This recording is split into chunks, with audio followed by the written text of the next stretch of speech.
Yeah, sometimes we just can't resist. Politics even has to permeate segments of the economy. But the budget is important. We know that the last couple of years, and I have to say from 2012, 2013, 2014, we've not managed the economy adequately because we've had overruns from 2012, 2013, 2014, and it's even likely this year. But early this year, we went to the IMF. And the IMF, as a result of that, them coming in, have been able to make sure we've whipped ourselves in line. We've been able to, at least according to all the recommendations of the IMF, has been put together our finances in such a way we've been able to manage the way we spend.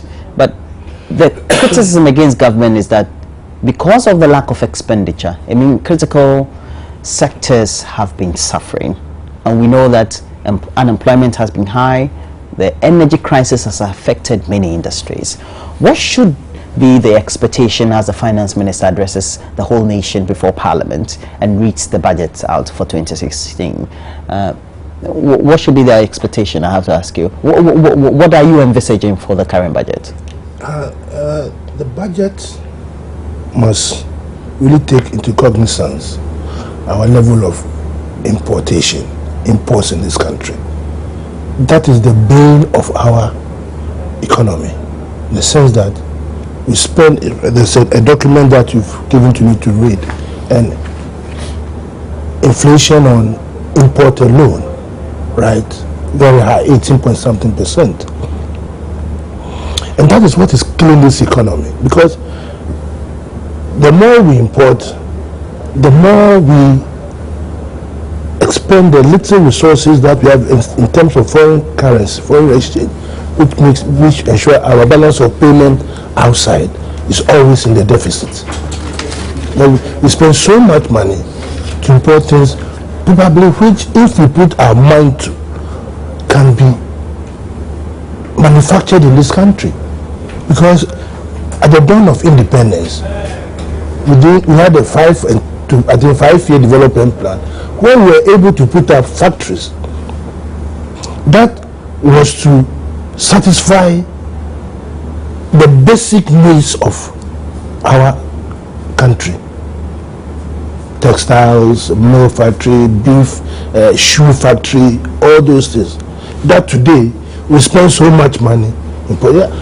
Yesterday I was going to Techinungwa, and on the way I saw about 10 refrigerated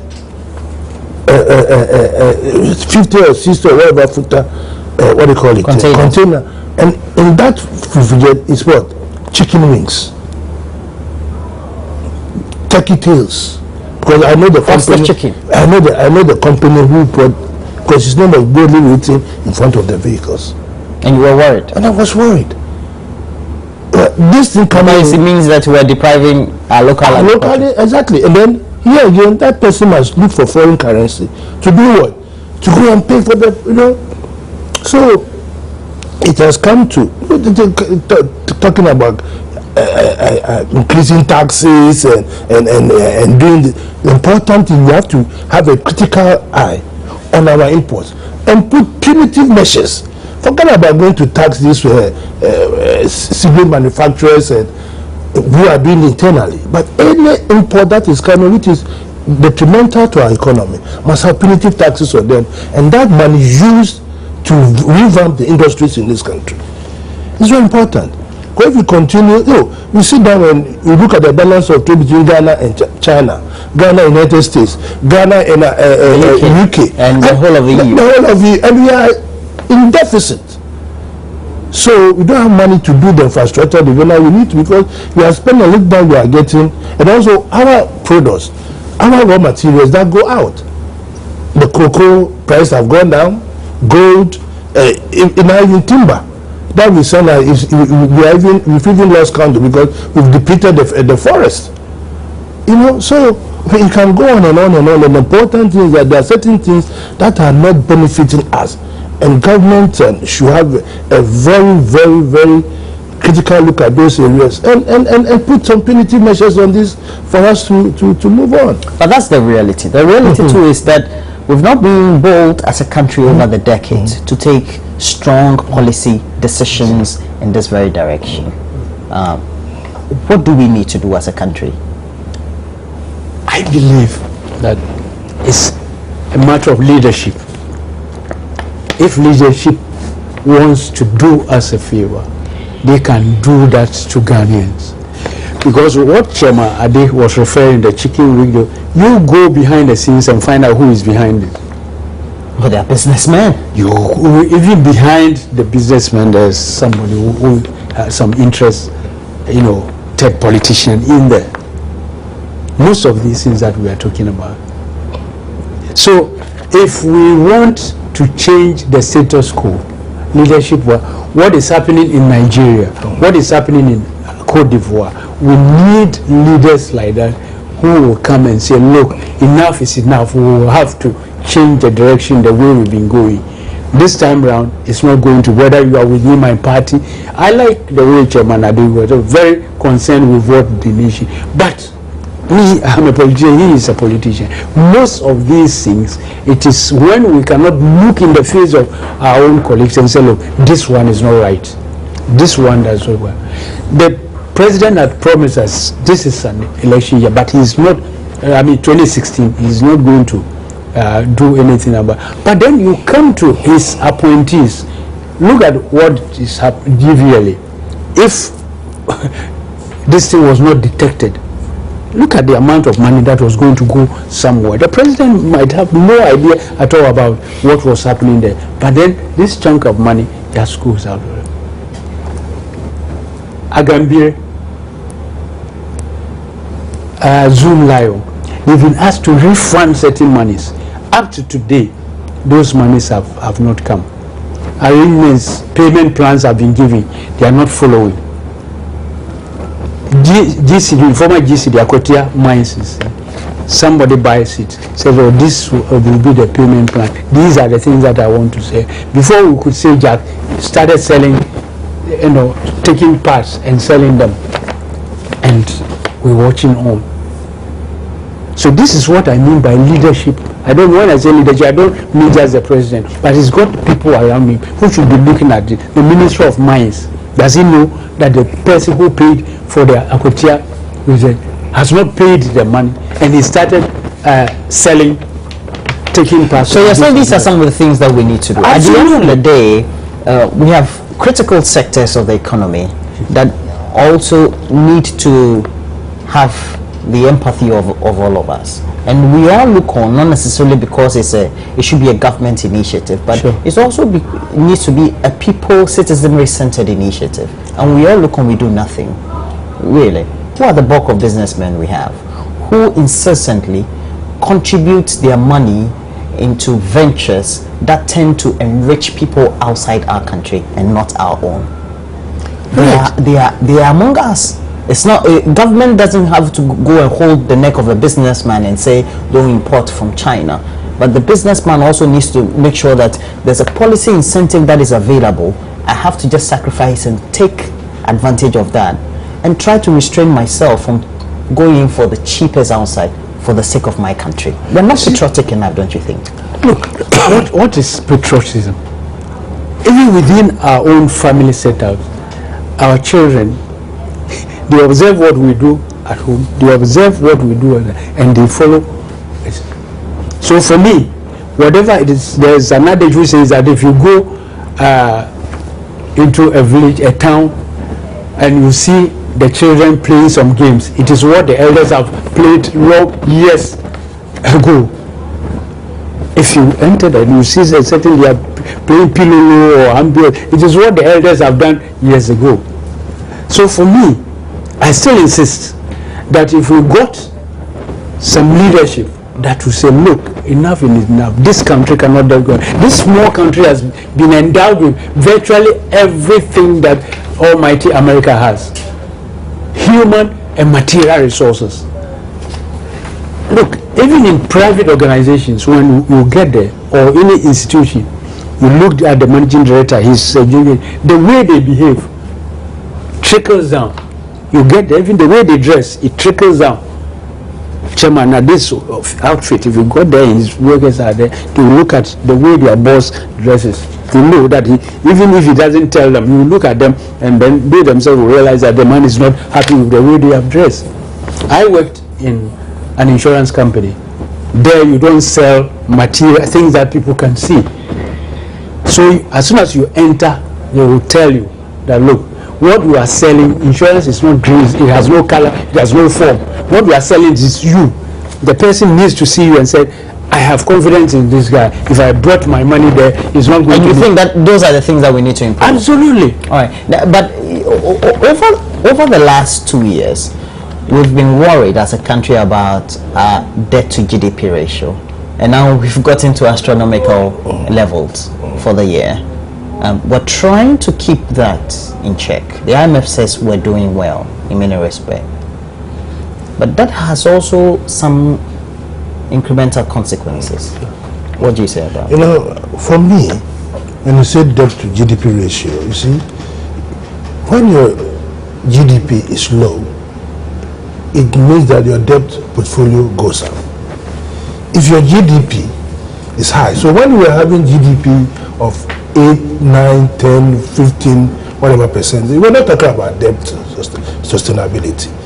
Now, because the GDP has come to 4%, now we are talking about. So those things don't matter. Eventually, if you're able to put your economy in the footing where your GDP is going up, this ratio is going to come there. It's going to go like that.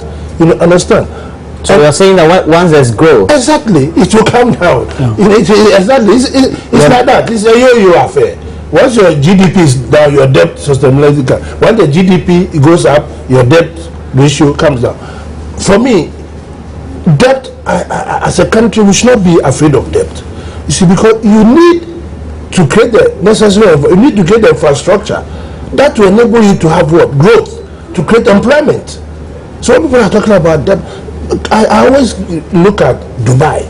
Dubai, at the turn of the 21st century, right, ran into difficulties. But what kept them going? Because they had infrastructure which was strong, durable, and sustainable. So that infrastructure enabled them to what? Now they are able. I'm just coming from there, right? And they tell me that their trade alone, they will keep Dubai going for, because they decided that we are going to make Dubai what? An economic international trading hub. So everybody goes to Dubai and do. So now, just like so you're saying that they used to depend on oil. Yeah, no, it's yes. Abu Dhabi or Yeah. They don't have oil. Yeah. So now they've invested in infrastructure. They borrowed to invest in the infrastructure and created the needed social capital. So I believe that exactly. So that what I believe that we. So when we are afraid of debt, it is that when you borrow that money, use it judiciously, use it, put into infrastructure or development that will be able to pay it up. Look at the gas at the West Gas Enclave at Holborn. Now you know how much we are saving. Instead of now having to go into if you're able to develop all the fields, do you know how much you are now going to save? And even so, that's a very good investment that you borrow money to do. So sometimes for political expediency, we keep saying no. Are you worried that sometimes your government is always blamed because people don't see the investment? For example, we've borrowed almost over $1 billion. We're investing in gas and other infrastructure, so people don't see. It is the way we do our politics here. We're investing in energy. Exactly. People will not see it on the street. Exactly. As you just said, your first statement, debt to GDP, very simple. But I didn't say it in vacuum. No, I'm saying that's true. You know, but if you look at it, if you're able to invest in our power sector, that this doomsday will end, and people are having power 24/7.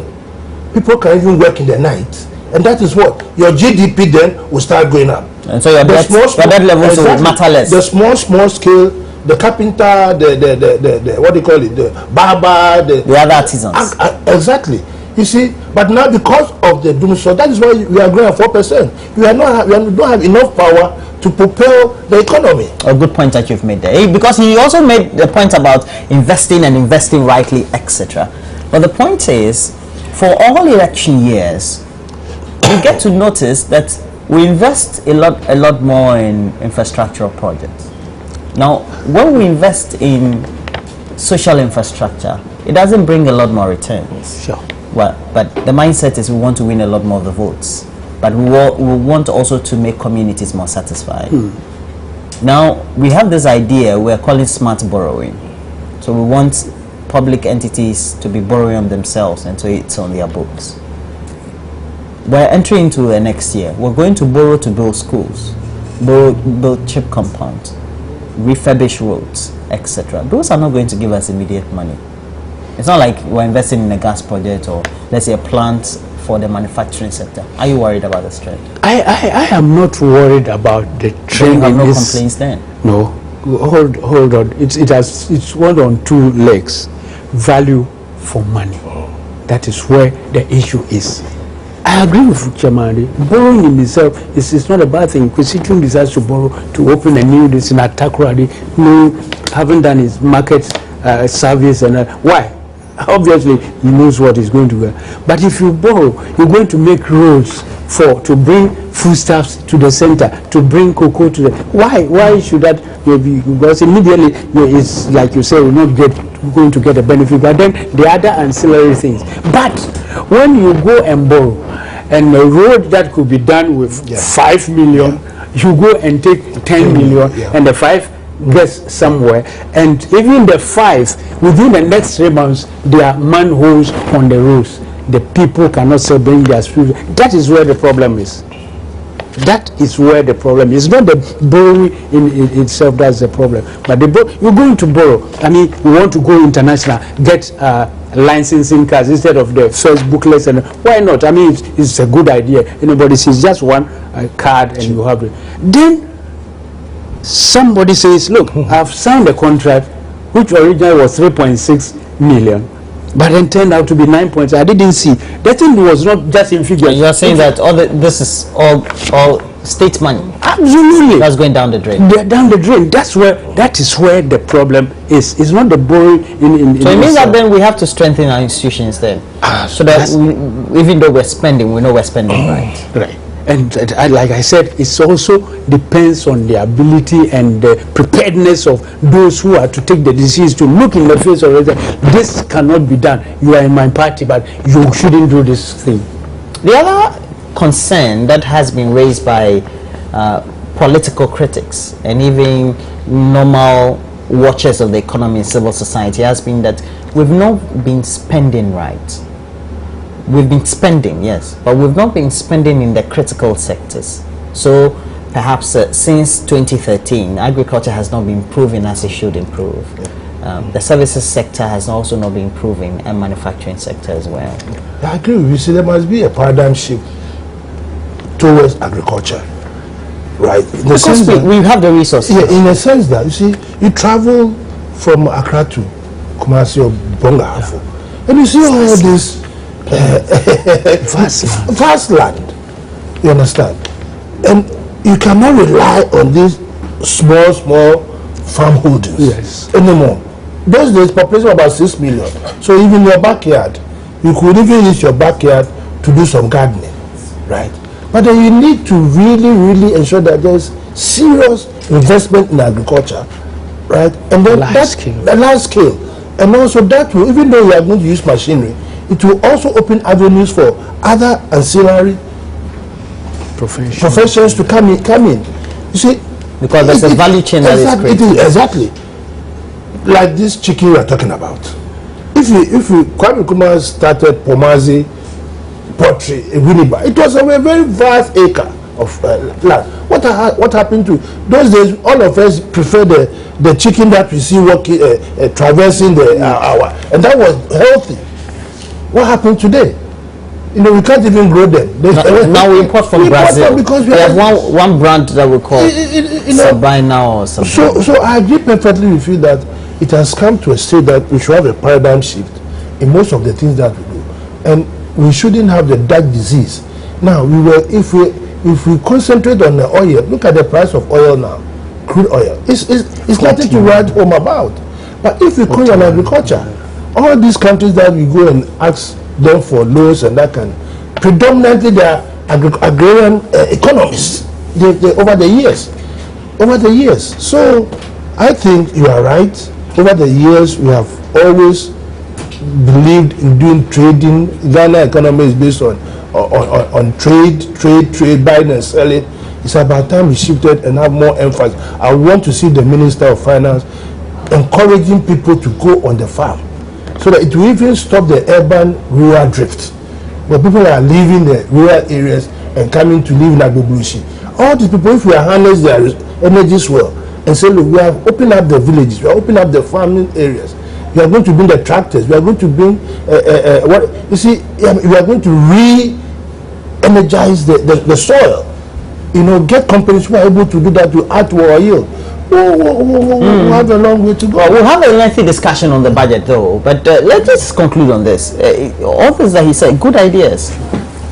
Can we implement it? Can we have the courage to say that this is what the mindset is, and stringently we want to sacrifice political expediency? Yes, because if you do it this year, you'll be in difficulty. That's $1 million question. Yeah, because people will not see your investment. They'll see it to rural areas, and people will not vote for you. I still believe that we must have some leadership that want to say, look, I want to do whose leadership something. Is that? It should be Nana the Damke Kufuor. Absolutely. Leadership will sacrifice. I expect that you have a very decent don't be politician. That's what we do. Take a look. I want to leave a legacy that one day, even if the people do not see it today, tomorrow they will mention my name. That even though I went only one term. It is this. Oh no, they may not vote for you. I'm telling you, you are a politician. You know, certain things when you go, you will not get the vote. Yes, but if you think about the nation and you say, look, this is irrespective of what people will say. I want to tackle just 2 areas of the economy and make a mark there that from today onwards, agriculture will be of this nation, and that come the next 10 years, you will see that there is a complete paradigm shift, and that our agriculture has taken its rightful place. Great. That's all then. My brother, you've had a very, very decent. No, I think I was the one who played mischief. You played mischief. Yeah. Okay, then so that's all right. So we've had in the studio Joseph Niade Koka. He is the Greater Accra chairman of the NDC. Thanks for joining me, sir. And 21st, you're having your thing, right? Yes, 21st. I hear you are just suspending. No. NDC suspending, MPP suspending. No. Let me give me a second. No second for you. And we've also had in the studio James Aketuankra, who is a former member of parliament for Lower West Achim. You know, sometimes when you have nothing at stake in politics, you just talk. He's talking about how somebody needs to sacrifice his time. But again, we have to inform you, the budget is on. The Minister of Finance at Tekbe will be before members of Parliament, presenting the budget before those members. Indeed, rebroadcast by the entire media to the general public. Do stay to this very channel. This is a place to be, the best previews and analysis, and within the whole period of the live telecast in itself, we bring you a lot more analysis and thereafter. Again, the budget will be live here on Joy News.